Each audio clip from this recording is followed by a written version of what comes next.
Hi, this is Basil Green speaking, and I have a word concerning a very high profile person here in South Africa. But I want to first read the scripture, and then I'll tell you the vision that I saw, and then I'll tell you exactly who I keep seeing when I see this vision. The scripture is found in Genesis 3, verse 1, and I'm reading from the English Standard Version. Now the serpent was more crafty than any other beast of the field that the Lord God had made. He said to the woman, "Did God actually say you shall not eat of the tree in the garden?" So the serpent came so doubts in the mind of Eve so that he can gain Eve's trust. Now I keep seeing a snake, and every time I see the snake, I see President Cyril Ramaphosa.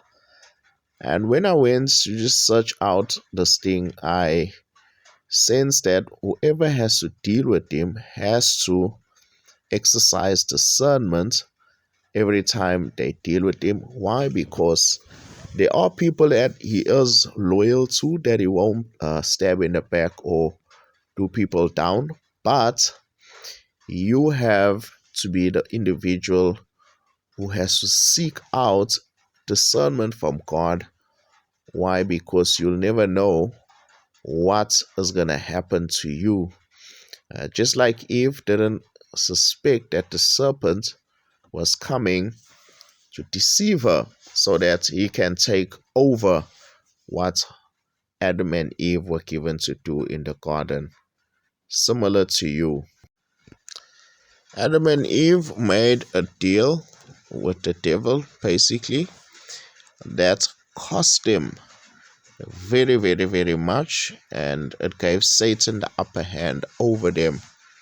So whoever has to make deals with Cyril Ramaphosa has to exercise discernment. He has these people that he won't stab in the back, as I say. So you have to seek God to ask him, uh, is this something that you need to get yourself into before you ever make a deal with such a person? Because there are people that cannot be trusted all the time. You have to make sure that you do your due diligence in the realm of the spirit before you just make any agreement. So you have to pray. This is something that you have to do. Trust the Lord to actually direct your path, so that you do not put yourself in a position where you are going to end up losing, like Adam and Eve lost the authority that God gave to them, and it gave Satan the ability to actually exercise his dominion over the creation that God had made. So you will also end up in a similar position if you do not pray and ask the Lord to help you discern whether you should actually go into any agreements or listen to what this man has to say. So this is Basil Green speaking, and goodbye.